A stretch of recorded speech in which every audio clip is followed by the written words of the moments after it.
सभी मित्रों का हिंदी साहित्य समागम चैनल पर हार्दिक स्वागत और अभिनंदन है।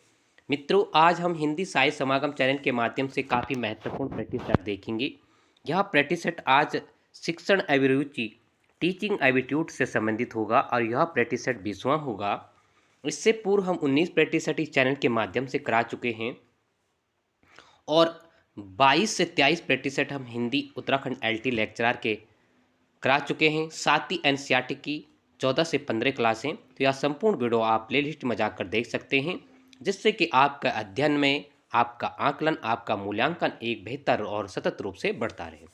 तो आज का हमारा महत्वपूर्ण प्रैक्टिस सेट 20वां होगा और इसका मूल जो है टॉपिक है या बिंदु है, जिस बिंदु पर आज हम चर्चा करेंगे वह होगा शिक्षा का अधिकार अधिनियम 2009 RTE।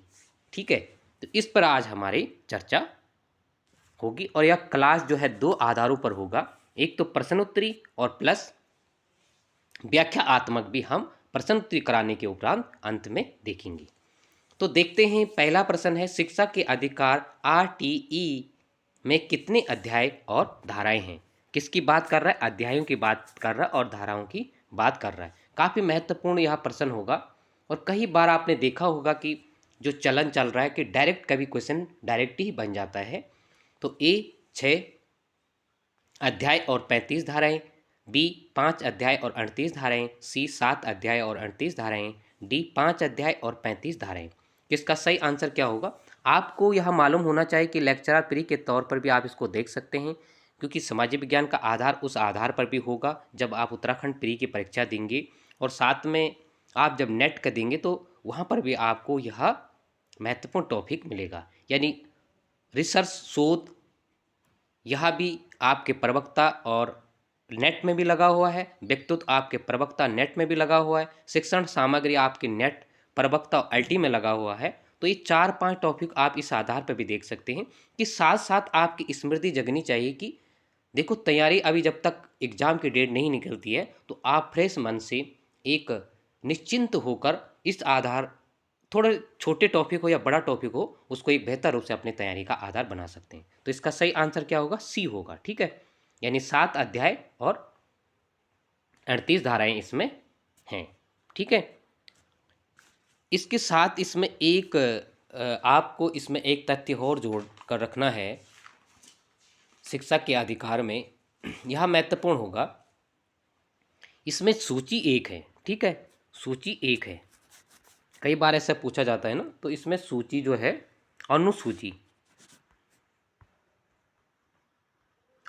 कितनी है? 1 है और अध्याय कितने? 7 हैं। ठीक है, और धाराएं 38 हैं। तो इन पॉइंट को कभी क्रम में भी आ सकता है, तो इस तथ्य को आपको नोट रखना है। तो काफ़ी महत्वपूर्ण प्रैक्टिस सेट है और पूरा जो इसका शिक्षक के अधिकार अधिनियम 2009 पर ही पूरा प्रैक्टिस सेट बनाया गया, तो एक बेहतर आपको देखने को मिलेगा और भिन्न भिन्न क्वेश्चन आपको जैसे मिलेंगे, आप एक आधार एक नज़र भी आप दौड़ाते हैं तो निश्चित तौर पर इसका फायदा आपको एग्जाम में मिलेगा। देखते हैं दूसरा क्वेश्चन, शिक्षा का अधिकार को किस मूल अनुच्छेद में जोड़ा गया?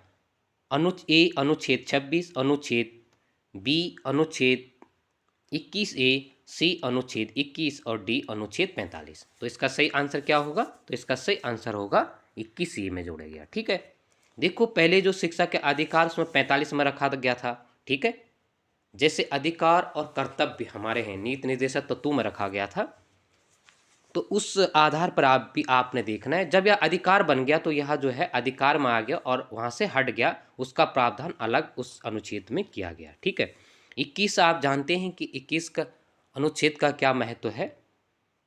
ठीक है, तो 21 प्राण और दैहिक स्वतंत्रता के संरक्षण से संबंधित है और इसी के तहत इसको एक जोड़ा गया, प्राण और दैहिक की स्वतंत्रता, या कि हमें यह स्वतंत्रता मिलनी चाहिए। इसी स्वतंत्रता के अंतर्गत क्या है? अनुच्छेद 21 है। आगे हम देखते हैं तीसरा नंबर का प्रश्न,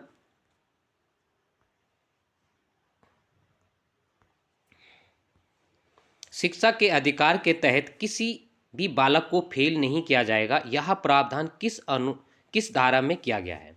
धारा 3, बी धारा 12, सी धारा 7 और डी धारा 16। तो इसका सही आंसर क्या होगा? शिक्षा के अधिकार के तहत बालक को फेल नहीं किया जाएगा। देखो पहले बालक फेल होते थे 8वीं तक, अब यह अधिकार नहीं है। चाहे बालक का स्तर कम हो ज़्यादा हो, उसे आपको उत्तीर्ण करना ही करना पड़ेगा। तो यह किस धारा में उल्लेख किया गया है? तो इसका सही आंसर होगा धारा 16 यानी डी में होगा। किसी भी बालक को फेल नहीं किया जाएगा। ठीक है, इस महत्वपूर्ण तथ्य को आपको याद रखना है। आगे हम देखते हैं इसी के तहत धारा 3, इसी के तहत धारा 3 का उल्लेख किया गया है। इसी के तहत धारा 7 का उल्लेख किया गया है। 7 का इस जो धारा 7 है, इससे पूर्व में इस पर भी चर्चा कर चुका हूं। तो धारा 7 क्या कहती है? NCERT। तो NCERT का जो सिलेबस आपने देखते होंगे, सेंटर NCERT चलाती है और राज्य क्या चलाती है? SCERT सिलेबस चलाती है। तो इसका प्रावधान यहाँ किया गया है कि केंद्र सरकार जो है NCERT को शैक्षिक पाठ्यक्रम मूल्यांकन की प्रक्रिया के लिए अधिकृत करेगी।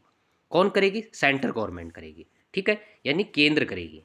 ठीक है, केंद्र का यह दायित्व होगा, और केंद्र का दायित्व होगा तो NCERT का होगा। अगर राज्य का दायित्व होगा तो क्या होगा? किसका होगा? SCERT होगा। ठीक है, SCERT होगा। ठीक है, और इसलिए भी होगा दोनों प्रावधान, क्योंकि क्या किया गया है? समवर्ती सूची में शिक्षा को रखा गया है।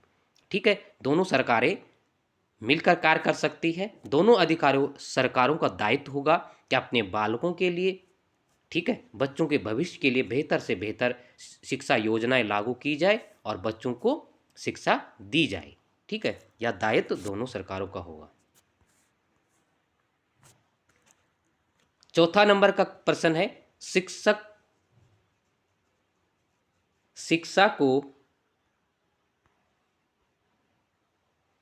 को समवर्ती सूची में कब शामिल किया गया? ए 1975, बी 1979, सी 1986 और डी 1976। समवर्ती सूची की बात कर रहा है। ठीक है, पहले अगर केंद्र का दायित्व था या राज्य का दायित्व था, तो समवर्ती सूची दोनों का ही प्रावधान होगा। यह एक होगा सेंटर का, स्टेट का, और दूसरा होगा सेंटर का। ठीक है, तो दोनों का दायित्व बनेगा। लेकिन कभी भी दोनों में मतभेद होने की परिस्थिति में या कानून बनने की परिस्थिति में, जैसे आपने राजनीतिक विज्ञान में पढ़ा होगा, तो यह जो है सेंटर का ही मान्य होगा, सेंटर का दायित्व ज़्यादा होगा। सेंटर का अगर कहीं पर भी मतभेद होता है, कोई प्रावधान में सहमति नहीं मिलती बनती है आम राज्य और केंद्र सरकार में, तो वहाँ पर इसका ज़्यादा महत्व होगा, इसकी बातें सुनी जाएगी, यानी सेंटर की, ना कि राज्य की। तो इसका सही आंसर क्या होगा? तो इसका सही आंसर होगा डी, यानी समवर्ती सूची में लाया गया। कब लाया गया था? 76 में। काफी बार क्वेश्चन पूछा जाता है डायरेक्ट शिक्षा से। ठीक है, अगला क्वेश्चन हम देखते हैं, पांचवा क्वेश्चन। शिक्षा का अधिकार की सर्वप्रथम मांग 1906 में किसके द्वारा की गई थी? ए महात्मा गांधी, बी गोपाल कृष्ण गोखले, सी जवाहरलाल नेहरू और डी भीमराव अम्बेडकर। तो किसका सही आंसर क्या होगा? तो इसका आपने आकलन कर दिया होगा, तो इसका सही आंसर क्या होगा? तो इसका सही आंसर होगा बी, यानी गोपाल कृष्ण गोखले। ठीक है, अलग अलग 6 की बात कर रहा है। प्रावधान कहीं हुए होंगे, मांगे कहीं बार हुए होंगे। ठीक है, लेकिन इस प्रावधान के तहत उसके बाद 1900 सेंटर एक मांग जो है पारित की गई। उस समय जब देखो अंग्रेजी राज था, तो 17 मार्च 1911 को भी यह प्रावधान किया गया था। फिर इसमें जो एक मोड़ आया, जो एक बेहतर रूप से इसमें कार्य करने की आई, तो आपको मालूम है कि कोठारी आयोग। ठीक है, कोठारी आयोग, ठीक है ना, कोठारी आयोग ने इसमें बेहतर कार्य किया कि इस प्रकार के प्रावधान होने चाहिए। यानी कोठारी आयोग कब लागू हुआ था? तो 1966 की बात कर रहा है। ठीक है, 3 आयोग काफ़ी प्रसिद्ध हैं, राधा कृष्ण आयोग, कोठारी आयोग, ठीक है, और माध्यमिक आयोग। ठीक है, 3 आयोग का काफ़ी दायित्व, काफ़ी बेहतर कार्य इन आयोगों ने किया। तो उसके बाद जो है 11 में भी अंग्रेजी शासन ने इसको जो है रखा, इसको प्रावधान के अंतर्गत रखा, और फिर कोठारी आयोग ने इस पर थोड़ा कार्य बेहतर रूप से करने की सोचा। तो कोठारी आयोग ने इस आयोग में अब अमूल चूक परिवर्तन की मांग की, और परंतु सरकार ने ध्यान नहीं दिया और निजी हाथों के विश्वास में छोड़ दिया। ठीक है, उसके बाद 86 में भी राष्ट्रीय शिक्षा नीति का प्रावधान किया, या फिर 92 में काफ़ी ये हुआ कि जब आपने UNA जानते होंगे ना, संयुक्त राष्ट्र संघ को, तो 92 में जो है हस्ताक्षर किए थे, किसने किए थे? भारत ने भी किए थे, क्योंकि अंतर्राष्ट्रीय कानून और प्रावधान देश में आपकी किसी भी प्रकार की अपना वर्चस्व चल सकता है, लेकिन अंतर्राष्ट्रीय लेवल पर कोई भी कानून बनता है तो उन प्रावधानों के अंतर्गत आपको आना पड़ता है, वहाँ पर आपको हस्ताक्षर करने पड़ते हैं कि हमें यह कानून मान्य होगा, हम इस प्रकार के राज्य के लोगों के लिए इस प्रकार के कानून बनाएंगे। राज्य का मतलब एक केंद्र नहीं है, राज्य का मतलब भी देश ही होता है। अगर आपने राजनीति विज्ञान पढ़ा होगा तो उसमें भी इस प्रकार से है, जैसे रूसु अरस्तु इतिहास पढ़ा होगा तो इस प्रकार के प्रावधान भी उसमें हैं। तो हम सिर्फ यहाँ पर जो महत्वपूर्ण तथ्य हैं उन्हीं पर ही चर्चा करेंगे, ठीक है। तो इस प्रकार से धीरे धीरे परिवर्तन आगे को बढ़ते रहा। काफी महत्वपूर्ण प्रश्न, निम्न में से कौन सा कथन गलत है 8वीं कक्षा के संबंध में? ठीक है, किसकी? 8वीं कक्षा, यानी 6 से 8वीं की बात कर रहा है कि उसके संबंध में कौन से कथन है। देखिए 3 प्रकार की व्यवस्थाएं चलती थी, एक प्राथमिक, एक माध्यमिक और एक माध्यमिक चलती थी। 8वीं से ऊपर माध्यमिक है, लेकिन अलग अलग स्कूल का माध्यम था 8वीं तक, उसके बाद 12वीं तक का माध्यम, ठीक है। अब एक ही प्रावधान स्कूलों का माध्यम हो रहा है। तो क्या कह रहा है 8वीं तक के संबंध में? एक वर्ष में 220 कार्य दिवस होंगे। बी, शिक्षक का अनुपात कितना होगा? 40:1 का होगा। सी, वर्ष में 1000 घंटे क्लास होगी। और डी, सप्ताह में क्लासों की संख्या कितनी होगी? 45 होगी। तो इसमें से कौन सा कथन आपको गलत लगता है? ठीक है, इसमें से कौन सा कथन आपको गलत लगता है? ठीक है,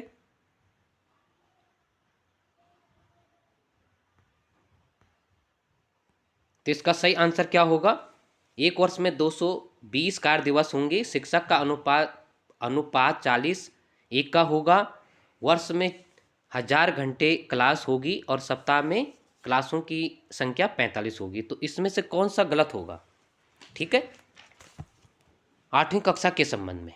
तो इसका सही आंसर क्या होगा? बी होगा। ठीक है, यहाँ अनुपात जो है यह प्राथमिक का है। ठीक है, यह प्राथमिक का है, जबकि यह किसका है? यह 8वीं तक का है। ठीक है, यह 8वीं तक का है, यानी माध्यमिक कक्षाओं का होगा। ठीक है, देखो प्राथमिक में अनुपात शिक्षक यानी 40 छात्रों पर एक शिक्षक होगा, जबकि 8वीं में क्या होगा? 35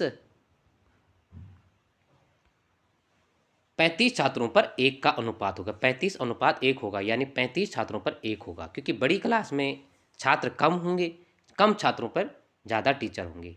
ठीक है, और बाकी इसी तरीके से आप देख सकते हैं यहाँ पर क्या होगा। अब प्राथमिक में क्या प्रावधान किए गए, थोड़ा हम एक नज़र उन्हें भी देख लेते हैं।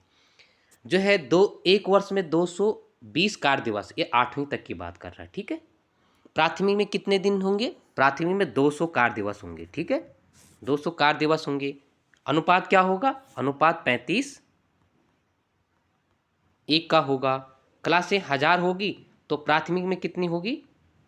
तो प्राथमिक में कितनी क्लासें होगी? प्राथमिक में 800 घंटा होगा साल का। ठीक है, ठीक है, और सप्ताह में कितने, यहाँ कितने? 45 घंटे हैं, लेकिन दोनों में 45 घंटे हैं। प्राथमिक में भी सप्ताह में 45 ही घंटे का मानक है। दोनों में समानता क्या है? घंटों में है। ठीक है, अधिक से अधिक, ज़्यादा से ज़्यादा, लेकिन यहाँ ज़्यादा होगा कार्य दिवसों में। तो इस प्रकार के दोनों प्रावधान है प्राथमिक में या माध्यमिक या 8वीं तक के में। इस पॉइंट को भी आप नोट करेंगे, कभी भी क्वेश्चन इस प्रकार से बन सकता है।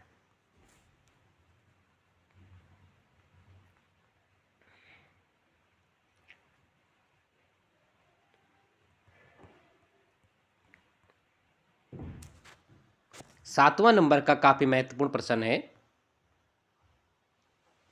विकलांग बच्चों के लिए शिक्षा का अधिकार में कितने वर्ष का प्रावधान किया गया है, जिसको अब दिव्यांग में भी जो है केंद्र सरकार ने अभी दिव्यांग इसका नाम रख दिया है।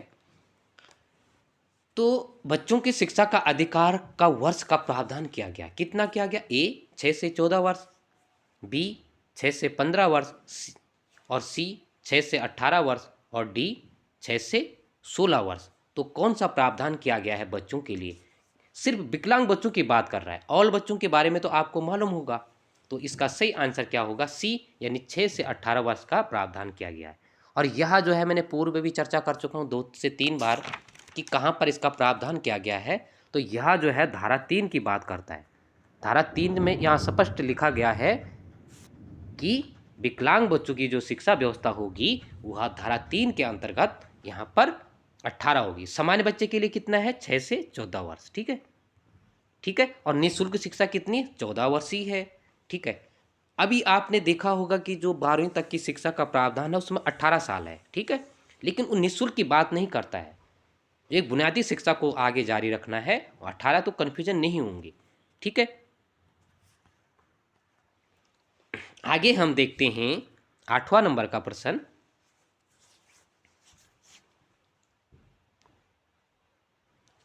विधि के विषय के रूप में शिक्षा को किस सूची में शामिल किया गया? विधि के, ठीक है, किसकी बात कर रहा है? विधि के रूप में कर रहा है। ठीक है, और सूची में ए समवर्ती सूची, बी राज्य सूची, सी संघीय सूची और डी उपयुक्त में से कोई नहीं। तो इसको आपको मालूम होगा, कई डायरेक्ट पूछा जाता है और एक जर्नली बहुत से बेहतर क्वेश्चन समान तो काफ़ी परीक्षाओं में पूछा जाता है, ग्रुप सी के एग्जाम में और प्री में भी। सामाजिक विज्ञान में जो आधार है आपका हिस्ट्री, पॉलिटिकल और ज्योग्राफी, उसमें लगा हुआ आपके टॉपिक लगा हुआ है, तो प्री के लिए भी आप इस प्रकार का देख सकते हैं। तो इसका सही आंसर क्या होगा? तो इसका सही आंसर होगा समवर्ती सूची, यानी एक किसका होगा। ठीक है, क्योंकि अब जो विधि सूची में जो है विधि के विषय के रूप में यह समवर्ती सूची आएगा। ठीक है,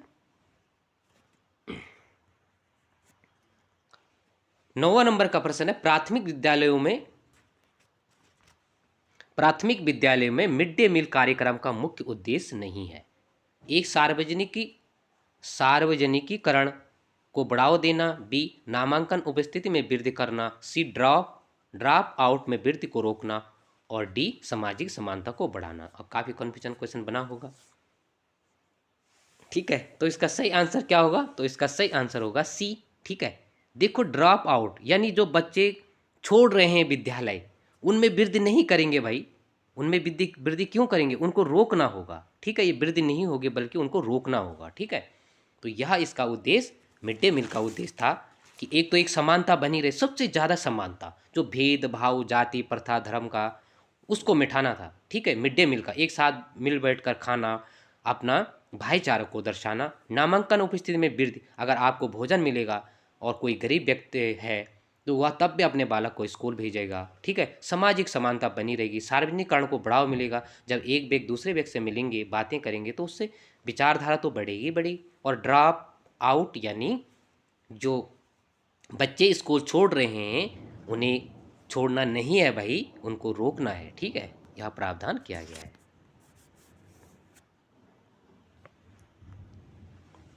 10वां नंबर का प्रश्न है जम्मू और कश्मीर में आरटीई कब से लागू हुआ? 1 अगस्त 2010, बी अगस्त 1900, सी अगस्त 2020 और अगस्त डी जुलाई 2019। तो काफ़ी बेहतर क्वेश्चन है।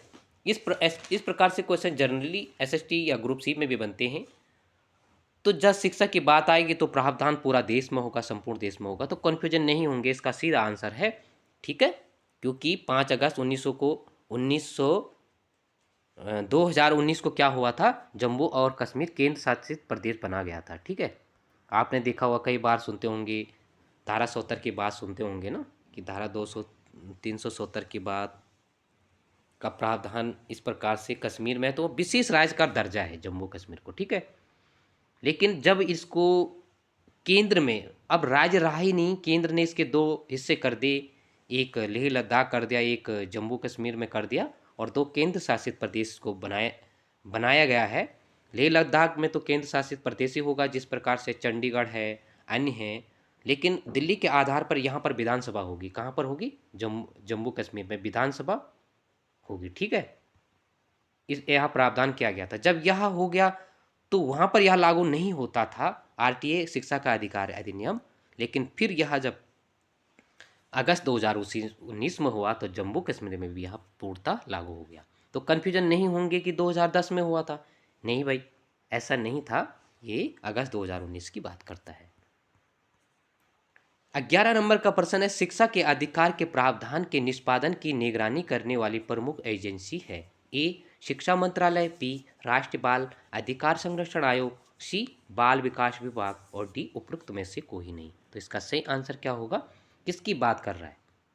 यह बात कर रहा है शिक्षक के अधिकार प्रावधान को निष्पादन और निगरानी की एजेंसी। तो इसका सही आंसर क्या होगा? तो कंफ्यूजन नहीं होंगी, राष्ट्रीय बाल अधिकार संरक्षण आयोग को दिया गया है। ठीक है, देखो इसमें अधिकार प्रावधान किया गया, जैसे एनसीईआरटी का प्रावधान किया गया है। उसके बाद इसमें जो है राज्य केंद्र सरकार का समन्वय किस प्रकार से बनेगा, प्रारंभिक स्तर पर जो कार्यक्रम विकसित किए जाएंगे। ठीक है,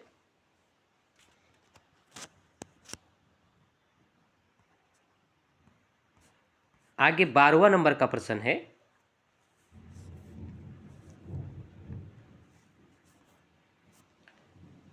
बारहवां नंबर का प्रश्न है 6 वर्ष से कम आयु के बालकों के लिए प्रारंभिक बाल्यावस्था देख रेख और शिक्षा का उपबंध किया गया। ठीक है, किसकी बात कर रहा है? प्राथमिक स्तर की बात कर रहा है।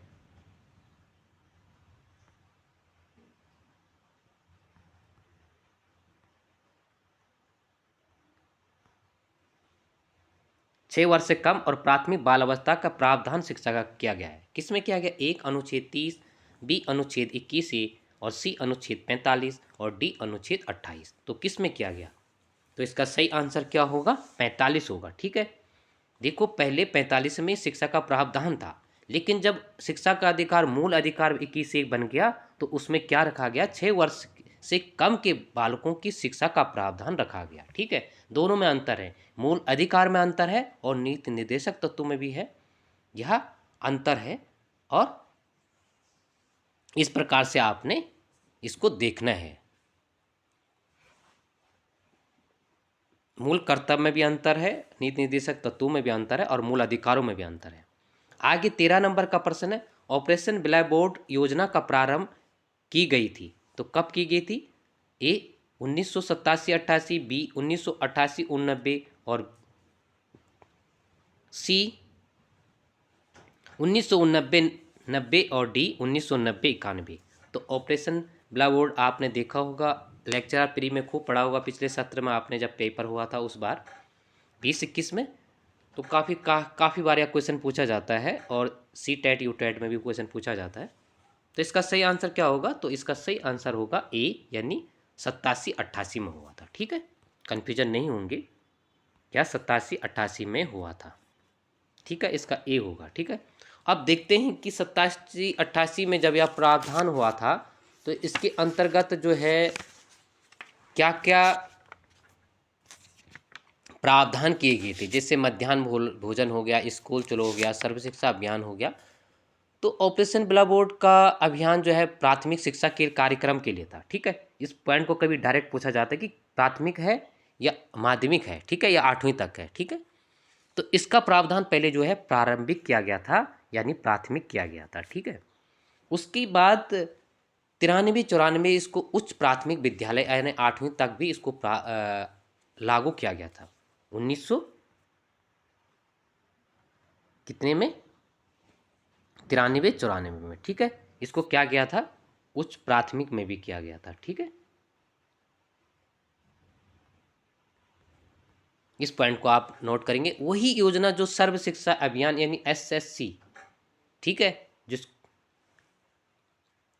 एसएससी, ठीक है, तो इसी के तहत क्या था कि जो प्रावधान चला था सर्व शिक्षा अभियान का 2002-2003 का, तो इसी के तहत चलाया गया था। ठीक है, कभी कंफ्यूजन होने की आवश्यकता नहीं है। पहले ऑपरेशन ब्लैक बोर्ड के अंतर्गत प्राथमिक शिक्षा का प्रावधान 87-88 में किया था। दूसरा महत्वपूर्ण था 93-94 में उस प्राथमिक के लिए किया गया था, जबकि इसी योजना को सर्व शिक्षा अभियान में मिला दिया गया। कब मिला दिया गया? 2002-2003 को। आगे 14 नंबर का महत्वपूर्ण प्रश्न है, स्कूल चलो अभियान कितने वर्ष के बच्चों के लिए चलाया गया?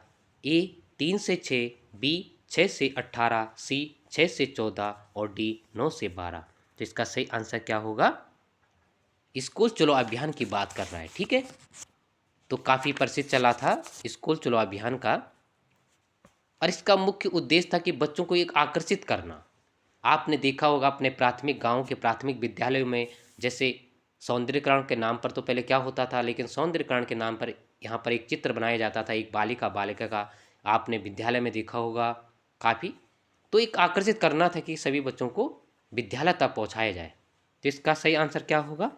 तो इसका सही आंसर होगा यानी 1 से 8वीं तक का प्रावधान था, और इसमें 6 से 14 वर्ष के बच्चों का प्रावधान था। सी इसका आंसर सही होगा। कई बार आ जाएगा कि कितने बच्चों तक, तो इसमें कन्फ्यूजन नहीं होंगे, 1 से 8वीं तक की बात कर रहा है, ठीक है, 1 से 8वीं तक की बात कर रहा है, ठीक है ना, क्योंकि ऑलरेडी 14 वर्ष का तो बालक होता ही जो 8वीं तक की होता है। तो इस पॉइंट को भी आप नोट करेंगे। बाकी स्कूल चलो अभियान जो है अलग अलग प्रदेशों में अलग अलग इसका प्रावधान किए गए थे, इसके तहत ही बहुत सी योजनाएं चलाई गई थी। 15 नंबर का प्रश्न है, शिक्षा का अधिकार अधिनियम किस वर्ष प्रभावी हुआ? ठीक है, यानी लागू हुआ। ए 2009, बी 2010, सी 2000, ए और डी 2020। तो इसका सही आंसर होगा बी, ठीक है, इसका सही आंसर क्या होगा? बी। 2009 से 9 का नहीं होगा, बल्कि बी होगा। मौसम कुछ ख़राब है मित्रों, जैसे आप जानते होंगे, तो कुछ आवाज़ें आ रही होगी, तो इसके लिए खेद है, क्योंकि ये तो प्रकृति का है। तो जितना भी संभव हो सके हम पूरा करने की कोशिश करेंगे इस क्लास को। आगे 16 नंबर का प्रश्न है, शिक्षा का अधिकार पहला आधिकारिक दस्तावेज 1990 में किस समिति ने प्रस्तुत किया? काफ़ी महत्वपूर्ण प्रश्न हो सकता है, ठीक है। अलग अलग एंगल से बनाने की कोशिश की गई, अलग अलग तरीके से क्वेश्चन को बनाए, एक ही परिपाटी पर चलने की कोशिश नहीं की गई है। और जब एक सब्जेक्ट एक टॉपिक होता है तो उसमें भिन्न भिन्न क्वेश्चनों का मिश्रण करना भी बेहतर होगा। राष्ट्रीय शिक्षा नीति 68, राधाकृष्ण आयोग, नई शिक्षा नीति 86 और राधाकृष्ण राममूर्ति समिति। तो इसका सही आंसर क्या होगा? तो इसका सही आंसर होगा डी, राममूर्ति समिति, जो है दस्तावेज 1990 की बात कर रहा है, ठीक है, इसने प्रस्तुत किया था। आगे महत्वपूर्ण प्रश्न है, शिक्षा के अधिकार अधिनियम का उद्देश्य नहीं है। एक, शिक्षा का सार्वभौमिकीकरण, बी, 6 से 14 वर्ष तक की शिक्षा बालकों के लिए निःशुल्क शिक्षा, और सी, परिणामात्मक सुधार, और डी, सर्वसुलभ प्राथमिक शिक्षा। तो इसमें कौन सा उद्देश्य नहीं होगा जो शिक्षा का अधिकार के तहत कर रहा है, ठीक है, इसका सही आंसर क्या होगा? तो इसका सही आंसर वो परिणामों में सुधार की बात नहीं करता है, ठीक है। बाकी इसमें कई सुधार इस प्रकार से हैं कि जो शिक्षा का अधिकार जो था, ठीक है, कि बच्चों को विद्यालय तक एक बेहतर, उसका मूल उद्देश्य था सर्वसुलभ प्राथमिक शिक्षा। पहले तो प्राथमिक शिक्षा को मजबूत करना, प्राथमिक शिक्षा मजबूत होगी तो उस प्राथमिक भी होगा, जूनियर भी होगा, ठीक है, माध्यमिक का स्तर सुधरेगा। शिक्षक का सार्वभौमिकरण करना, बालकों की शिक्षा के प्रति रुचि को बढ़ाना, शिक्षा के स्तर में सुधार करना, ना कि परिणाम में सुधार करना, ठीक है, परिणाम तो बाद की बात है। ग्रामीण क्षेत्रों में शिक्षा का प्रचार प्रसार करना, आर्थिक और कमजोर बालकों को निःशुल्क शिक्षा देना, और 6 से 14 वर्ष तो आप जानते ही हैं, ठीक है। आगे नई शिक्षा न्यू एजुकेशन पॉलिसी से संबंधित यह महत्वपूर्ण प्रश्न है। राष्ट्रीय शिक्षा नीति के तहत उसे शिक्षा प्रणाली में सुधार कर सकल अनुपात GER को कब तक 50% बढ़ाने का लक्ष्य रखा गया है? सकल अनुमान अनुपात को, ठीक है, ए 1925, ए 2025, बी 2035, सी 2028 और डी 2030। तो इसका सही आंसर क्या होगा? इसी प्रकार से अभी आपने क्वेश्चन देखे होंगे कि जो वहाँ पर एक NCF से या जो पैडागोजी से संबंधित कुछ क्वेश्चन पूछे गए थे। अभी जो पेपर हुआ था एकलव्य विद्यालय का, यानी बोले तो EMRS का, ठीक है, EMRS, ठीक है, जो सेंटर का था एकलव्य विद्यालय। तो उसमें इस प्रकार से काफ़ी क्वेश्चन बनाए गए थे नई शिक्षा पॉलिसी से। और नेट में अभी एग्जाम होगा तो उसमें इस प्रकार से क्वेश्चन बनते हैं, और निश्चित तौर पर हो सकता है सिलेबस में यहाँ बदलाव होगा। तो नई शिक्षा नीति से तो बनेगा ही बनेगा, और लेक्चरार में तो बनेगा ही। तो इसका सही आंसर क्या होगा? तो इसका कन्फ्यूजन नहीं होंगे, इसका आंसर सही जो होगा तो इसका 35 होगा, ठीक है, इसका 35 होगा। अब 30 में क्या प्रावधान है? देखो 30 में यह कहा गया है कि 3 से 18 वर्ष के बच्चों को निःशुल्क गुणवत्ता की शिक्षा दिलाना, ठीक है। 3 से 18 की बात कर रहा है, क्योंकि अब जो प्राथमिक जिसको हम आंगनबाड़ी बालवाड़ी कहते हैं वहीं से ही शिक्षा का प्रावधान होगा, ना कि 5 साल से होगा। इस पॉइंट को आप नोट कर लेना, ठीक है। दूसरा है 25। तो 25 में क्या कहा गया है, 5वीं से ऊपर यानी छठवीं के बाद, ठीक है, जो भी कक्षाएं होगी उसमें बुनियादी शिक्षा का अनिवार्य किया गया है। उसमें क्या किया गया, बुनियादी शिक्षा को अधिकार के बुनियादी शिक्षा को होना अनिवार्य है। तो ये कुछ प्रावधान है, कई बार पूछा जाता है। अब हम व्याख्यात्मक रूप से देखेंगे कि कितने धाराएं और उन धाराओं में क्या प्रावधान किया गया था। तो पहले हम देखते हैं कि शिक्षा के अधिकार के तहत काफ़ी बार आप लोगों का मैसेज आया था कि सर इसको जो है क्रमबद्ध तरीके से जो है अध्याय और धाराओं का एक अच्छा सम्मिश्रण करके होना चाहिए। तो पहला अध्याय में क्या, प्रस्तावना, ठीक है। दूसरा, कई बार पूछा जा सकता है कि कौन से निम्न में से कौन से अध्याय में शिक्षा के अधिकार में कौन सा अध्याय नहीं है। दूसरा अध्याय में निःशुल्क और अनिवार्य शिक्षा की बात करता है। तीसरा अध्याय में किसकी बात करता है, राज्य, केंद्र और स्थानीय सरकार। जैसे आपने राजनीतिक पॉलिटिकल में पढ़ा होगा, स्थानीय स्वशासन जिसको हम ग्राम सभा कहते हैं, ठीक है, या ग्राम पंचायतें कहते हैं, उसी को स्थानीय स्वशासन कहते हैं, ठीक है। तथा अभिभावकों का दायित्व होगा, केंद्र का भी होगा, राज्य का भी होगा, और स्थानीय स्वशासन या सरकारों का भी होगा, अभिभावकों का भी होगा, ठीक है। चौथा में क्या कहा गया है, स्कूल और शिक्षकों का दायित्व। पांचवा में प्राथमिक शिक्षा का समापन और पाठ्यक्रम। और छठा में क्या कहा गया है, बाल अधिकारों का संरक्षण की बात की गई है। और सातवें में क्या की गई, अन्य प्रासंगिक बातें, जो भी अन्य बातें हैं उनका प्रावधान सातवें में किया गया। अब एक नज़र हम थोड़ा सा एक सरसरी नज़र से हम देख लेते हैं कि शिक्षा के अधिकार के तहत धाराओं को देखते हैं कि जिन धाराओं की बात आप करते हैं।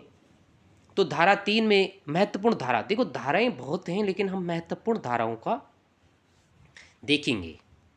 धारा 3 की बात करता है विकलांग बच्चों के लिए। विकलांग, अभी पूर्व में मैंने चर्चा की थी, 18 वर्ष होगा, यानी 6 से 18 वर्ष होगा, ठीक है। निःशुल्क शिक्षा की बात करता है या दिव्यांग की बात करता है, ठीक है। धारा 7 में एनसीईआरटी शैक्षिक कार्यक्रमों के संबंध में बात करता है। अभी पूर्व में मैंने इससे चर्चा की थी एनसीईआरटी के बारे में, ठीक है। और एनसीईआरटी केंद्र सरकार जो है राष्ट्रीय जो है एनसीईआरटी को शैक्षिक पाठ्यक्रम मूल्यांकन का प्रक्रिया के लिए अधिकृत करेगी। तीसरा है धारा 12, प्राइवेट एवं निजी स्कूलों में जो है कमजोर और पिछड़े वर्ग के बालकों को 25% आपको अनिवार्य रूप से देना ही नहीं, अनिवार्य रूप से आपको उनको 25% बच्चों को आपको अपने स्कूल में एडमिशन देना ही होगा। 16 के में क्या कहता है, बालक को फेल नहीं किया जाएगा, किसी भी बालक को फेल नहीं किया जाएगा, ठीक है। और 17 में क्या कहा गया है, बहुत ही महत्वपूर्ण बात, जो आज हम जो शिक्षा होगी वो एक क्या होगी, सुलभकर्ता के बारे में होगी, एक सहयोगी, एक मित्रता वाली शिक्षा होगी, यानी दंड वाली शिक्षा नहीं होगी। अभिभावक को दंड की भावना नहीं होगी, बस से उससे मित्रता से अगर आप कुशलता से शिक्षा देंगे तो वह बेहतर से बेहतर सीख सकता है। कुल मिला के आप दंड का प्रयोग बिल्कुल भी नहीं कर सकते हो, किसी भी प्रकार का दंड का। तो यह 17 में प्रावधान किया गया है। आगे बात करता है 21 की। तो 21 भी काफ़ी महत्वपूर्ण है। 21 में तो है ही क्या है, शिक्षा का अधिकार 21A में। अब 21 धारा में क्या प्रावधान किया गया है, SMC की बात करता है, जिसको विद्यालय प्रबंधन समिति कहती है ना, कि भाई स्थानीय स्वशासन को भी दायित्व दिया गया है। अब समिति होगी तो राज्य केंद्र सरकार कहाँ समिति बनाएगी, अगर कोई विद्यालय है तो वहाँ पर जो समिति होगी उन बालकों के माता पिता जो भी बुद्धिजीवी वर्ग होंगे उस समिति में होंगे, और उस समिति भी चलाएगी, कार्य करेगी अभिभावक के शिक्षक के साथ, ठीक है। एक बेहतर समन्वय करके शिक्षा को एक बेहतर रूप दिया जाएगा, जैसे होता है गाँव में कई बार ट्रेनिंगें होती है, प्रशिक्षण होता है। और धारा 18 में क्या प्रावधान किया गया है, महत्वपूर्ण, कि कोई भी टीचर प्राइवेट ट्यूशन नहीं दे सकता है, गवर्नमेंट टीचर अगर देता है तो उसके विरुद्ध कार्रवाई हो सकती है। अब देखते हैं कि क्या प्रावधान, कहाँ से क्या प्रावधान थी, ठीक है, कि कैसे कैसे शिक्षा का अधिकार बना है। देखते हैं उन्नी कृष्णन बनाम आंध्र प्रदेश 1993 में क्या हुआ था, बम्बई हाई कोर्ट ने 6 से 14 वर्ष के बालकों के लिए RTE यानी राइट ऑफ एजुकेशन की बात जो करता है, मौलिक अधिकारों की घोषणा की और अनुच्छेद 21 का भाग माना।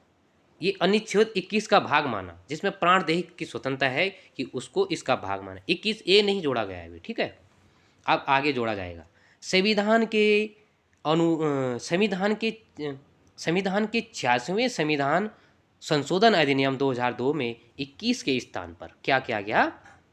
कई बार पूछा जाता नहीं कि संविधान के तहत जोड़ा गया, और लेकिन अधिनियम 2002 था। वैसे 9 में 9 की बात होती है, 10 में लागू होता है, लेकिन अधिनियम क्या था? 2002 था। 21 ए को जोड़कर RTE को मौलिक अधिकार में शामिल किया गया। ठीक है, आगे देखते हैं, फिर महत्वपूर्ण तथ्य को देखते हैं। 86वें संविधान संशोधन, ये काफ़ी महत्वपूर्ण होगा। अनुच्छेद 45 के स्थान पर देखो, पहले 45 में था, ठीक है, जो शिक्षा से संबंधित जो प्रावधान थे 45 में था, नीति निर्देशक तत्वों में था। ठीक है, अब अधिकार जब बन गया तो अधिकार होगा। ये तो वहाँ पर सामान्य बात थी कि लागू करे ना करे, लेकिन अधिकार में कोई प्रावधान आएगा तो उसको लागू करना ही करना पड़ेगा। तो उसमें क्या बात की गई थी 45 में कि नीति निर्देशक तत्व पहले इसमें निःशुल्क अनिवार्य शिक्षा के बारे में था। अब क्या किया गया है? 45 में 6 वर्ष से कम आयु के बच्चों को देख रेख शिक्षा का प्रावधान का उल्लेख किया गया 45 में। ठीक है, और पहले ई में जो है 45 में शिक्षा के अधिकार के संबंधी कुछ प्रावधान थे, इस पॉइंट को नोट कर लेना। तो मित्रों, आज के लिए इतना ही। काफ़ी इधर उधर से मटेरियल जुड़ा कर आप लोगों की सेवा के लिए मैंने ये बनाने की कोशिश की थी। तो आज का क्लास यहीं समाप्त करते हैं। आपको यह क्लास अच्छी लगी होगी तो अपने मित्रों तक भी शेयर कीजिएगा अवश्य, और इस चैनल को अगर अब इस चैनल में नए हैं तो इस चैनल को सब्सक्राइब कीजिएगा, जिससे कि आने वाली प्रत्येक सूचना, ठीक है, प्रत्येक सूचना, क्योंकि कम्युनिटी में आप जाओगे तो वहाँ पे आप क्वेश्चन देख सकते हैं, बेहतर रूप से अपना अनुमान वहाँ भी लगा सकते हैं, और काफ़ी लोग देखते हैं क्वेश्चन को, मैं जानता हूँ। तो इसलिए आप चैनल को सब्सक्राइब कीजिएगा, जिससे कि प्रत्येक आने वाली सूचना आपको मिल सके, भर्ती से संबंधित जानकारी मिल सके। और लाइक शेयर, अपनी उपस्थिति के लिए लाइक शेयर जरूर कीजिएगा मित्रों। तो ये 20वां प्रैक्टिस सेट था। इससे पूर्व अगर संभावना अभी लगी रही है कि जैसे आपको पता होगा कि 90% संभावना यही है कि भर्ती जो है विज्ञापन जो विज्ञप्ति जारी हो जाएगी 1-2-4 दिन में, तो अपने को धीरे धीरे बल दीजिएगा। और अगर धीरे धीरे 2-4 दिन का अंतर भी होता तो फ्रेश मन से पढ़ने की सोचिएगा। जो भी टॉपिक मिलता है उसको बेहतर रूप से पढ़ेगा।